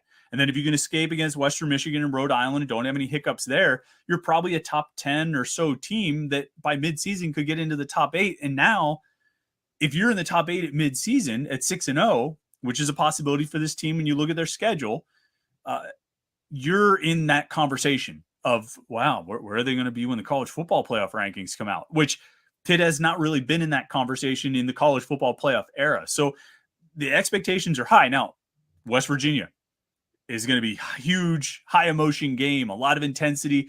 You never know what can happen in that kind of situation. It's the first game of the season. Tennessee, I think we would all agree, was a couple incomplete passes, a couple off-target passes early in the game from that one last year going very, very differently than it did. So you don't assume wins at any point, but I do think they have the talent and the depth to make a real run at it and potentially be in that conversation when we get into November, which would be, like I say, rarefied air for this program. Chris, last thing I want to ask you. This is a tough sell in Pittsburgh. It's a Steeler town. We all know that. And Pitt, even when they've been pretty good, has had a lot of empty seats at what used to be Heinz Field. Has the Pickett era helped that a little bit? Yeah, it has. There's no question. They sold out their season tickets this year for the first time in a long time. A big part of that is having West Virginia on the schedule and Tennessee as well. I think Tennessee, they've had different non-conference teams roll through, like Oklahoma State and even Iowa to some extent, and there just wasn't that much interest. I think Tennessee brings a little more interest. I think Tennessee's going to travel well, and they'll have a good crowd. But yeah, fans are very much buying into this team potentially having a lot of success. I think they were surprised by last year. I don't think any fans really expected them to win the ACC last year, but now that they did, and now that you bring back so much from that team and add in a guy like Keaton Slovis to replace Kenny Pickett, you add in a guy like Konate Mumfield, a freshman All-American in Akron who transferred and is going to replace Jordan Addison. I think the fans are buying into this team, and that's why, like I say, the season tickets are sold out. I think you're going to have good attendance this year, good by Pitt standards, because like you said, it's a competitive town for the sports entertainment dollar. And you have the Steelers, like you mentioned, you have the Pirates, you have the Penguins. There's a lot competing for that. And so Pitt is going to have to win and keep winning in order to hold on to that attention. But yeah, fans are very much buying into this team and hoping that they don't, slip up at any point here. Okay, hope you enjoyed the interview with Chris Peak. I see Watson, he's had all kinds of technical stuff go on today that he has nothing to do with, but I see you at least for now, and that's a good sign. Hey, George. Howdy. I've missed everything. I'm sorry. It keeps throwing me out. And I try to get back in, and then it'll kick me back out again. Yeah. So I don't know what's going on, but it's not been fun. Give me 30, 45 seconds of how good you think Pitt will be this year. I think Pitt's going to be good. I'm not sure they will handle the expectations they have. They're picked to win their division. They might, but I think the game is their season is in these first two games to me, George, in a nutshell. They don't play well against West Virginia and lose, then they were to lose to Tennessee. I think you're in for a tough year. If they were to win both of those or even get 1-1 out of it, I think they could go on and have a good shot in the ACC. I don't see anybody in their division, including my brother, that I just feel like is a bona fide team that can take them. Okay, we're going to go to the break. Hopefully Watson will be with us, but we understand some of the challenges he's dealing with, and we're just glad to have gotten him back at all. We're going to open up the phone lines here in a minute. This is the piece of this as we get to football season that I really want to get squared away. This is obviously new technology. I don't pretend to try to explain it, but I know that if you'll call that number, 615-588-2998, I want to take some of your phone calls. We'll also mix in a little bit of stuff as far as text questions that we've gotten. We're getting a good amount of those, and that's encouraging. But I really want to see the phone lines start to light up, because this is an important piece of what this show is going to become as we try to take it to a next level. This is where I need your help. If you see something that you want to talk about, we want to talk with you. That's part of the beauty, whether it's a radio sports talk show or television. So we'll take some of your phone calls, mix in some text questions, and oh, by the way, a little University of Kentucky hype video that you may or may not have seen. This is Main Street Media Television.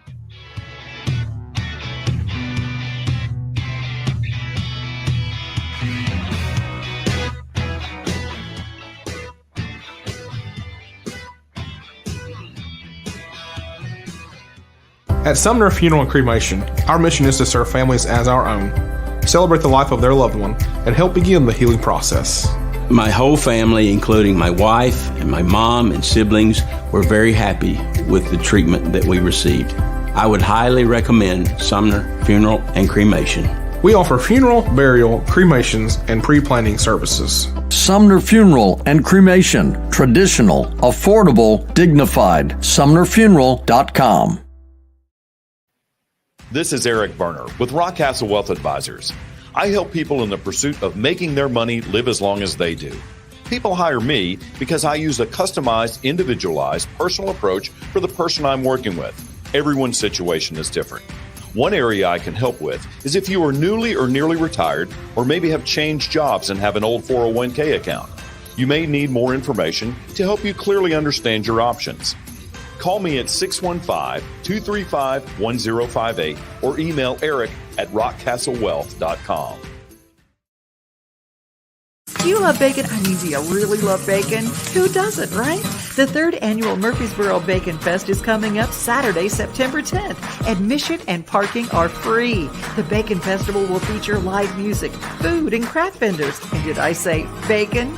You can ride a mechanical hog ride. Visit the Kids Zone with free inflatables. There will also be hourly raffles with great prizes and an opportunity to purchase Bacon Festival merchandise. And did I say bacon? Yeah, there will even be a bacon eating contest. Visit the 3rd annual Murfreesboro Bacon Festival Facebook page for all the details. Hey everybody, this is Brian Stewart. I'm the owner and broker of One Stop Realty here in Hendersonville. I am a resident of Hendersonville, Sumner County native through and through. I also give back through the Sumner Realtors Board of Directors. I'm the chairman of the Outreach Committee. which we also do the Easter egg hunts. That's for the low-income daycares here in Sumner County. We do the Haunted Hustle 5K, which benefits Habitat for Humanity Sumner County. Just recently, last year, we started the Poker Chip Challenge, that benefits the Humane Society, the Jason Foundation, and also the Sumner County Fire Buffs. Needless to say, I, along with the team here at One Stop Realty, is all about giving back to the community in any way we can.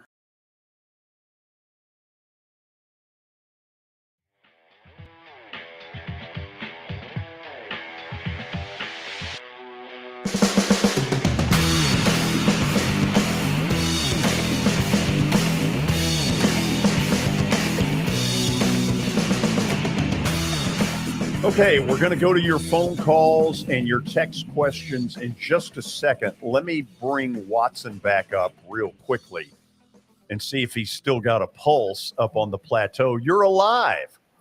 I'm still here. I don't know. Get ready. We may say bye again on the way out the door. He is alive. He's alive. He's okay. Still got the pulse. Let's go, Jay, down in Perry County. Welcome into Main Street Media Television. We're doing good.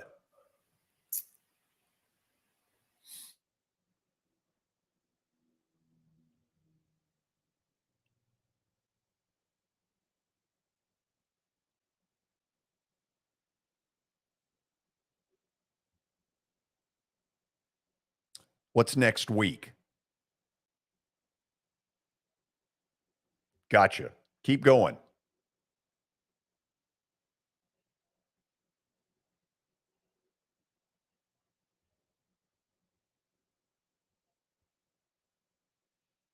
Oh, look, we'll go wherever you want to go. You take it where you want.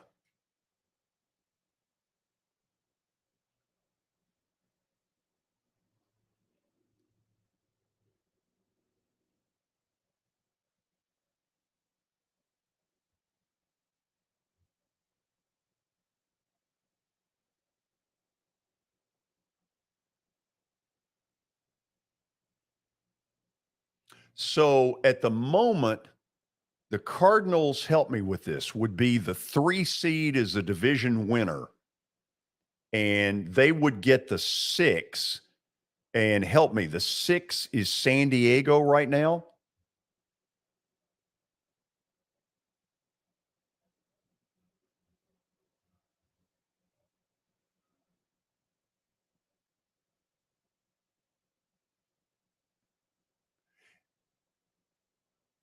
Yeah, and to be honest, Watson, I don't think many people are giving the Cardinals much of a chance.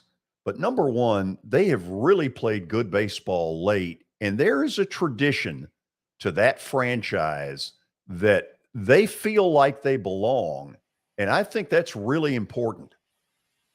George, yeah, I can't hear the caller, so I don't, it's hard to get too deep in this, but I agree with you. I agree with you 100%.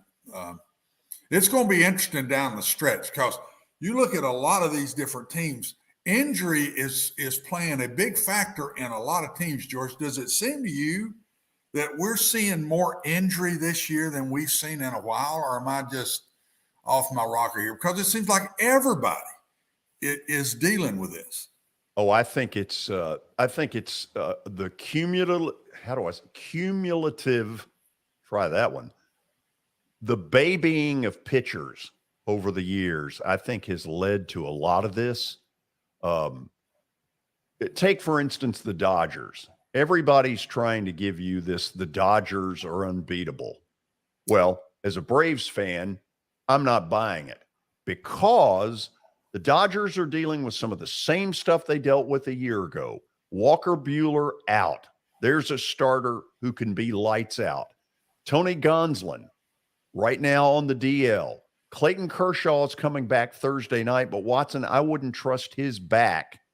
If those three in some combination are not there, the Dodgers don't run away and hide.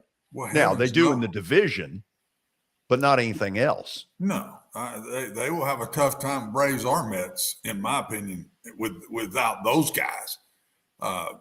So I don't know. And there's also been injury to positions. The Braves have had it again this year. I mean, they've had position problems. And I just don't get it. I don't understand how everybody seems more brittle. I don't know if COVID has messed the whole process up in some way, George. Do the kids need more rest than we give them in today's game? I don't know, but I'm seeing a lot of injury, and I don't think it's good for baseball. I think you're right. I think the pitching part is babying. I'm not sure what the other is, other than it's a lot more high stress than it used to be. You've got relievers coming in the sixth inning who can throw 100, and it's just one after another after another. Now, I'm not sure I know what that does with injuries.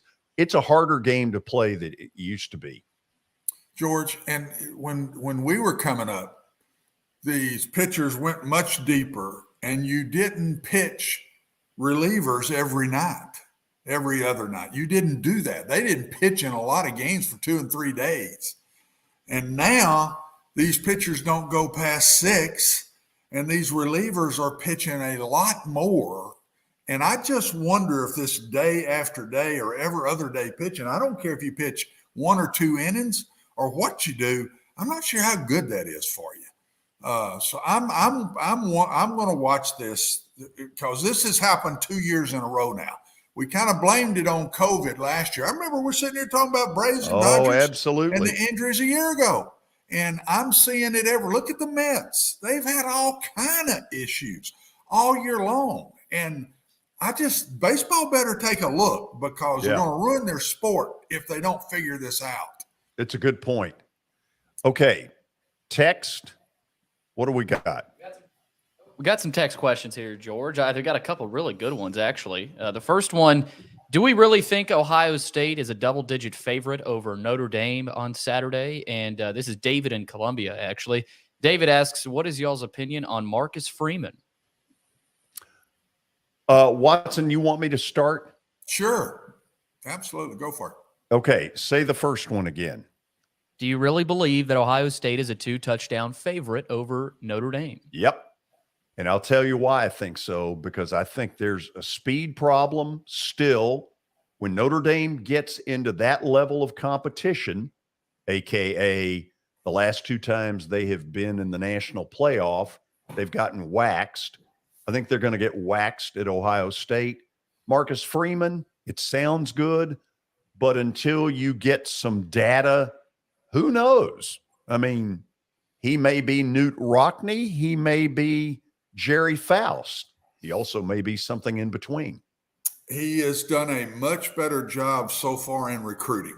I will give him that. The talent level of the recruiting, as far as where it's ranked, is going up big time. So that is a plus for him. As far as his on the field skills, George, you don't know as a head coach till you're a head coach. But I do think they'll lose somewhere between 14 and 10. I don't think it'll be less than that. It might be more. The other difference is quarterback. Ohio State's got one of the best in the business, and I'm not sure Notre Dame has proven there at all yet. And that's big. In these kind of games, quarterback is where you start. And Ohio State is head and shoulders over Notre Dame in that way going into this game.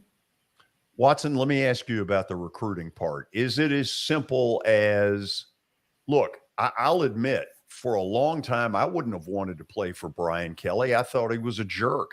I think he cooled his act off considerably in the later years at Notre Dame, but that's a reputation he's got that he's no fun to play for. Is that part of it? I think it is fair or not fair. I think that's part of the image out there that Coach Freeman is much more fun to play for. Secondly, it looks to me like, and we're not going to know for a couple of years, looks to me like he's going more athletic than Kelly did. I thought Kelly went for the bigger, stronger, all of that, but I think Coach Freeman, from what I'm watching in the recruiting, he's going more athletic all the way around, especially on defense. Okay, I'm told, if I think my eyes have not deceived me, there he is. Brian Stewart. We butchered a shot last night. You know, I have not been disappointed in the Braves very often. Brian, I was last night. Yeah, it was. I mean, this is the time of the year where it's make it or break it, and you prove if you're a good team or not. And good teams don't lose to bad teams, like, you know. And I'm not saying the Rockies are awful, but you know, the Dodgers are taking care of business against the Mets, and thankfully that's happening. But the Braves should be out there, you know, taking care of the Pirates and the Rockies and all these guys that, you know, are mediocre teams. They should be mowing right through them and making a run for the pennant. So I'm with you, George. I mean, all I can say is, Brian, watch the end of the show. Okay. Good enough? That's good. That's good enough for me. Tell me, okay, tell me what's going on at your place. Well, we are looking for auction opportunities. We're looking for buyers, and as always, we're looking for sellers. You know, the market. I just closed one today, and I'll be honest with you, George. One of the best parts of being in real estate for me is helping a first-time home buyer. You know, this kid he's getting started in his life and everything. He's about to be married. One of the biggest steps that you can make in life is going out and buying your own home. And he took that step today, and it was just an awesome experience as it is always to sit at the closing table. And I mean, he was so excited. I'll tell you his name. His name was Leland. He was so excited that he was just sitting there just bouncing. I mean, he was just going down. And, you know, whenever you see that kind of energy and that kind of response from a closing, I mean, that's what it's all about. And that's what we're looking for, myself and all my agents. We're looking to get everybody that experience at the closing table, because when you have a great realtor working for you to get you a good deal on a home or to help you make the most money whenever you're selling a home, I mean, that's what it's all about. And it makes us happy. It makes us keep wanting to do what we're doing. And we look forward to helping each and every one of you out there in Middle Tennessee. Brian, if you will, tell people how to reach you. 615-822-0750 is the office. 615-440-7011 is my cell. OneStopRealtyTN.com is our website. Facebook and Instagram is where you can find all the action going on here at the office, what we have coming soon, what we've got listed, what we're looking for as far as the need for buyers. We've got all that information on there. So give us a like and a follow, and we'll keep you informed on all that real estate material in Middle Tennessee. Beautiful. Brian, we'll talk again tomorrow. Appreciate it. George, Watson, Billy, thank you guys. Appreciate y'all. Bingo. Hey, Brian. Absolutely. Okay, when we come back, we'll show you a little bit of the Kentucky hype video, take a couple of more text questions. This is SEC football lines. You said you were going to get to them today, George. I did say that, didn't I? You've been saying it for the past 3 days. Yeah. Okay, so we'll do all of that when we come back. This is Main Street Media Television.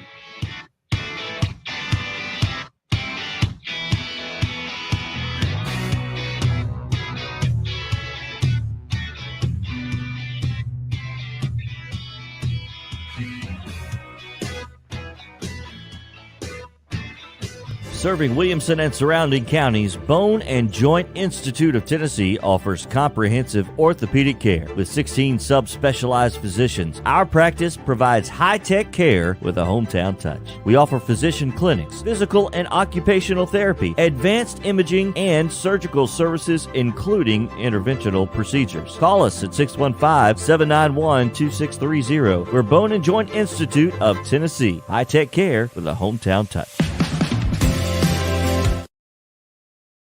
This is attorney Bart Durham, and this is me. I'm Aaliyah. Keeping in good physical condition is really important to me.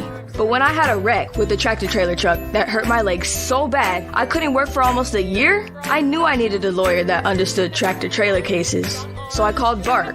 Bart gets millions of dollars for his clients every year. At Bart Durham Injury Law, we've handled hundreds of tractor-trailer cases. My dad and I want to help. Give us a call at 615-242-9000. Hey everyone, I'm John English. This is Keith Wallace, and we would like to welcome you to John English Antique Sports and Cards in Shelbyville, Tennessee. We specialize in graded and ungraded sports and non-sports cards, vintage wax boxes, and unopened cases. We have a large selection of PSA graded cards. We also specialize in old sports collectibles, baseball, football, basketball, golf, and tennis. You can find it all at John English Antique Sports and Cards.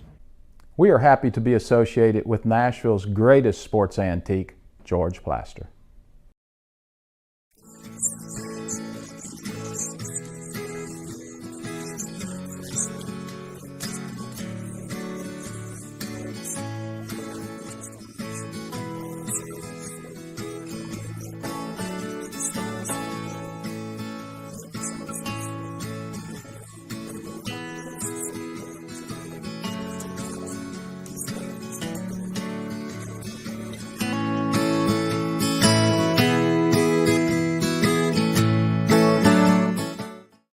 This is Eric Barner with Rock Castle Wealth Advisors.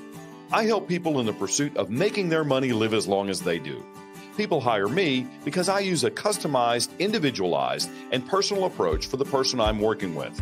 Everyone's situation is different. If you've lost a spouse or a parent and want to make sure your inheritance is utilized and does not just disappear, I can help with that.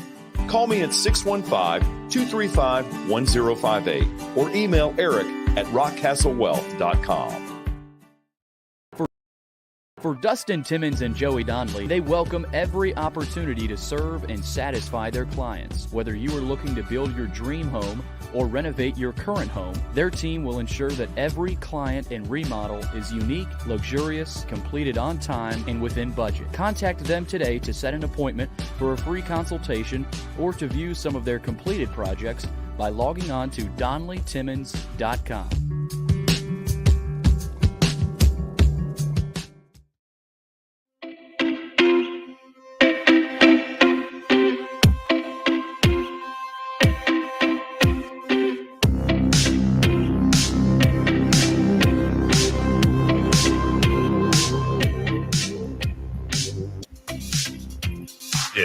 About tomorrow's show. Very excited. Underdog picks will debut for 22? Almost didn't remember what year it was. That'll be fun. When I reveal who the contestants are besides me and Watson, you're going to say, oh, wow, he got the band back together. That's going to be fun. Watson, before we take another text question or two, check out this hype video that the University of Kentucky put out about their football facilities.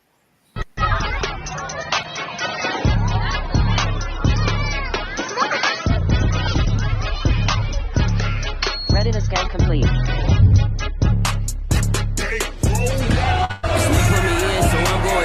You play for fun, I'm playing to win. Back on the wall, I'm ready for war. If I beat them before, I could beat them again. They thought I was done, I went on a run and beat all the odds and got even again. Watch what you say, I'm not one of them. When I jump in my bag, I could jump out the gym. Take a look at my legacy, I gotta let them see I'm out here winning, cause I'm on a mission. Put me in the game, cause the way I'm feeling, I honestly do not see no competition. I gotta get it, so it ain't no quitting. We jumped off the benches and jumped in the trenches. No one is better than all of us, and that's why all of us been winning from the beginning. It's more than a game, don't play on my name. You come with your goals, I'm bringing my game. All of that talking just sound like a show, I'm just letting you know that I'm not entertained. You hear the crowd, they screaming my name. I got the stadium going insane. Done with the talking, it ain't no discussion. You started, I finished, put me in the game.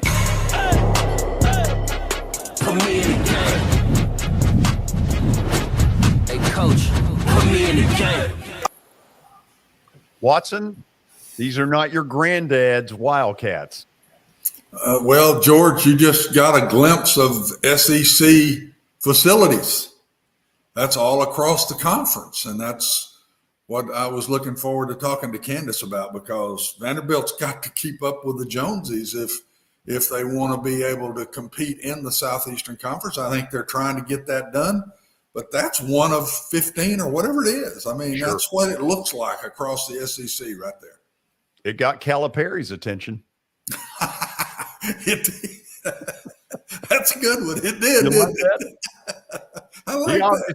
Hey, he obviously was impressed. He was impressed. A little too much so, I'd say. Yeah, he was, I think, slightly pissed, but that's neither here nor there. Okay, another text question, and then we will check out lines for SEC football this week. George, let's. This one's directed at Watson. This is from Jeremy in These Nashville. are intelligent people. They know I don't know anything. Yeah, real. Not like every other question, is it? Watson, are you concerned for your brother Mac's game against Appalachian State on Saturday?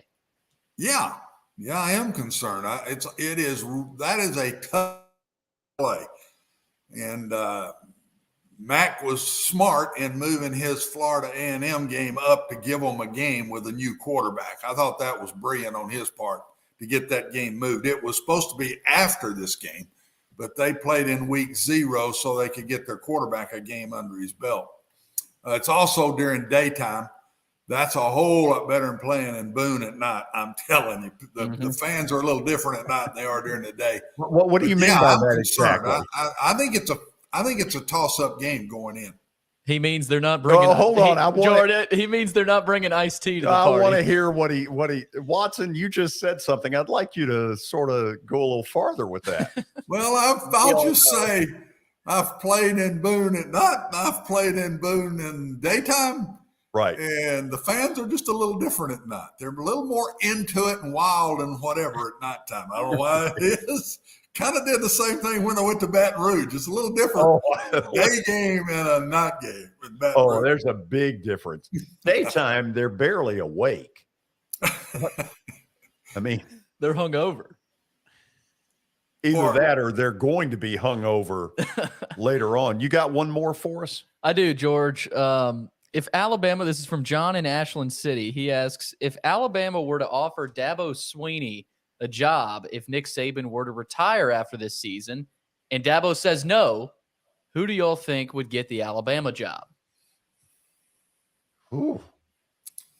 Is there a grandson of Bear Bryant out there somewhere or something? I mean, I don't know. Has Nick got anybody family to go for?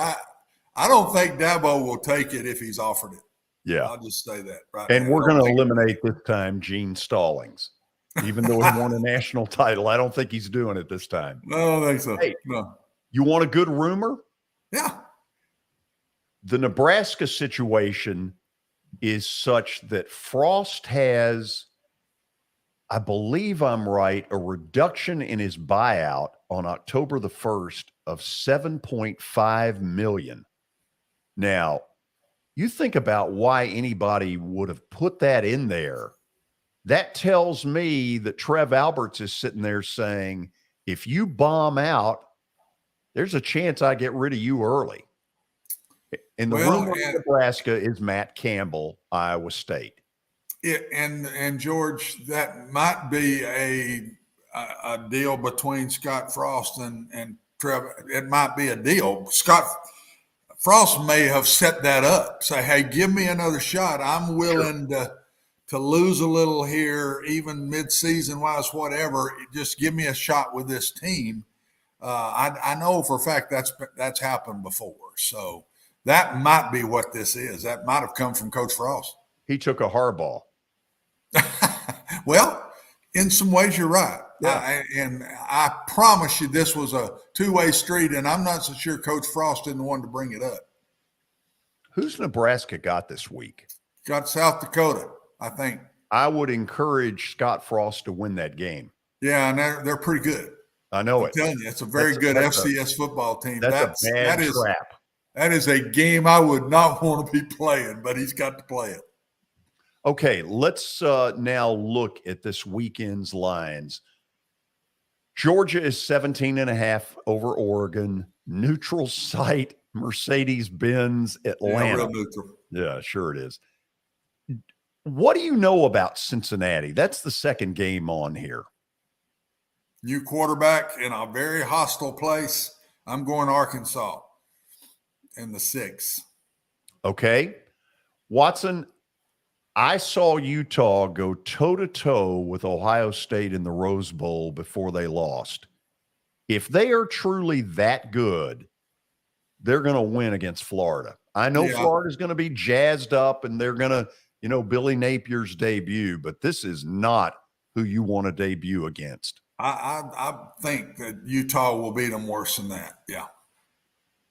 Yeah, I think it could get ugly. Napier's first game. I mean, I'm going to go 10, 14, 17 at the most, maybe. But yeah, I think Utah's pretty good, guys. I'm telling you, they're really good.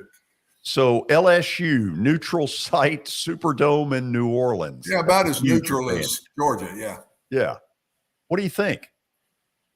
Have no clue on this one. This one would scare me either way. I was not impressed the other night with Florida State. I know it's a team they're going to beat good and they're not going to show much and all that, but I still just it didn't look like Florida State of old yet. And that's what I keep hearing. They're about back. I didn't see it the other night. So that one scares me a little bit either way. I have no clue what'll happen with the LSU football team. No clue. The best news about that game is it's indoors, so you won't have any weather delays. Florida State's had a ton of them in the early season the last 2 or 3 years. Yeah. Is Georgia State good enough to scare South Carolina? I don't think so. I don't think so. I take it that's at South Carolina, right? It is. I'm sure it is. No, I think that one they cover pretty easy. I think that'll end up 24, 28. That's me. I just don't think Georgia State. They had a pretty decent run last year and were decent. Still didn't have a great one-loss record. I don't think they can play with South Carolina. Let's take the last one. Has Memphis slipped that much? That's a big spread for a Mississippi State-Memphis game, George, through history. Yep. That's one of the bigger spreads I've seen in this series with them or Ole Miss. And, gosh, I hate that if that happens. But I'm not sure that's not right. Memphis hadn't been as good now. The last couple of years, they just have not been as good.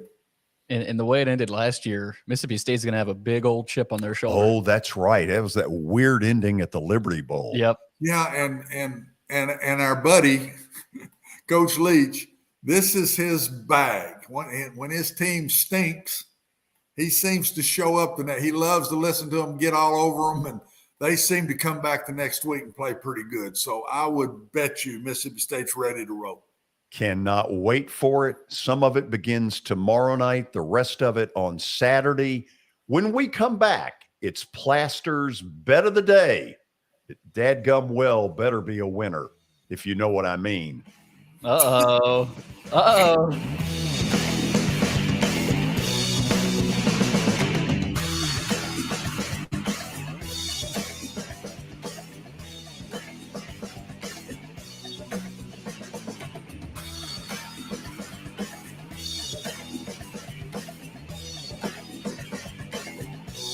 At Sumner Funeral and Cremation, our mission is to serve families as our own, celebrate the life of their loved one, and help begin the healing process. My whole family, including my wife and my mom and siblings, were very happy with the treatment that we received. I would highly recommend Sumner Funeral and Cremation. We offer funeral, burial, cremations, and pre-planning services. Sumner Funeral and Cremation. Traditional, affordable, dignified. SumnerFuneral.com. At WellSkin Dermatology and Aesthetics, we pride ourselves in providing access, innovation, and a patient experience second to none. Access to care and treatment when you need it. Innovation with medical-led cosmetics and various on-site technologies for full-service treatments with a customer experience that is calming, casual, and effective. Independently owned, providing medical, surgical, pediatric, and cosmetic dermatology and more. Visit WellSkinMD.com to schedule your appointment today. WellSkin Dermatology and Aesthetics. Access to healthier skin. The high school football season is here, and nobody handles Friday nights better than Main Street Media. Here's Zach Womble with details. That's the name of the game here at Main Street Media and Main Street Preps. Is, we've been doing this for a long time now, and I think you hit on it. We've got an army of reporters across all of Middle Tennessee. I think there's about 130 schools in the Middle Tennessee area, and we cover we try to cover all of them. We cover about 11, 12 counties at this point. And those Friday night shows, it's, we're gonna show that off. We're gonna showcase the talent that we have on the field with reporters across several mid-state games on the weekly basis. So, whether you're in Williamson County, whether you're in Giles County or Murray County or Montgomery or Robertson or anywhere in between, we're going to have you covered from 6 to 11. Friday Night Live is presented by the Tennessee Highway Safety Office, where fans don't let fans drive drunk.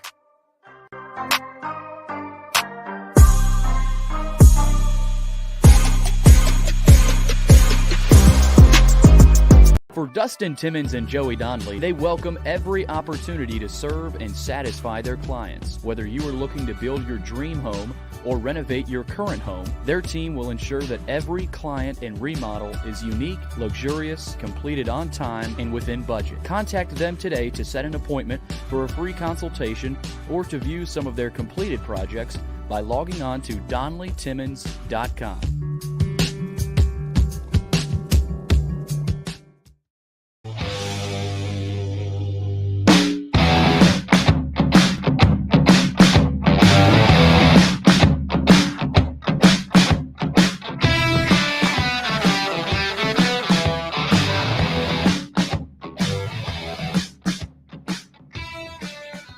It's about that time again. Plaster's bet of the day, powered by Bart Durham Injury Law. Bart Durham Injury Law has aggressively protected the rights of a broad range of victims of car accidents and personal injury in both Tennessee and Kentucky.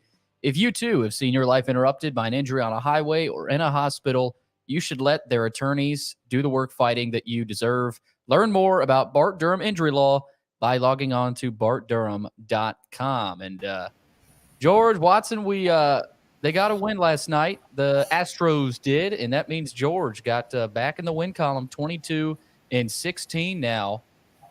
I can't believe the amount of the success that you've seen. I mean, it is baseball, but George, you're back to the win column. Oh, and we're going to be in the win column tonight as well. So, Watson, I've given it away, but with a couple of addendums. Okay, let's pull it up. Good-looking logo. We're going to take Atlanta minus a run and a half. Kyle Wright has made a complete fool out of me. He is, am I right, the winningest pitcher right now in the National League? I think you're right, George. I think he's right up there. I think tonight he goes after either number 16 or number 17. Watson, he's made a complete idiot out of me. Well, that ain't hard. Wow. Right out the gate. So that's how we're going to even things, huh? No, I told you it's going to take a long while for an even Steven here, bud. So just get ready. Really? We've got more artillery coming. So is this a pick that you truly feel, or is this a pick at stabbing the Braves saying, not again, boys, you lose again, I'm coming after you, huh? Which one is it? They've been very good this year at rising to the occasion. Last night was a real disappointment. Yeah. Colorado's a team they've got to handle. And in fairness to them, they hit a bunch of atom balls last night. They were not very lucky. I think they come out tonight and smoke Colorado, and that's why I'm taking them minus the run and a half, where what you give up minus 155 is a whole lot easier to swallow.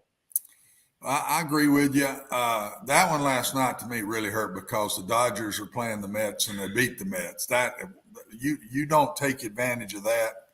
I think that'll come back to haunt you here late in the season. Yeah, I watched last night at Citi Field in New York. You talk about a pressurized, every pitch mattered. Good game. Wow. Good Great game. environment. Yeah, great game. I enjoyed watching it. And Mets played really good, but Braves got to take advantage of that. Watson, tomorrow we debut our underdog picks. You, me, and we're getting the band back together. Whatever that means, we're doing it. It's going to be fun. It's going to be a blast. So I wish you the very best. Watson, can you pray? Can you pray for me tonight, Watson? Billy, good luck, buddy. That's all I can tell you. You are going to get torched. How do I prepare? Just you don't. Thick skin. You don't. And nobody's going to be happy with you, including him. I have a feeling one of them, one guy will be on my side maybe half the time. Billy, the only thing that's been consistent is where I finished. So that has kind of been established. It's obvious that Coach Brown is not, Granddad is not a betting man. That's what I can say through all this. He's not a betting man. Thank goodness he's not. He'd have lost a lot of money. Hey, see you tomorrow. Go get a nap. Yeah, thanks, pal. See you tomorrow.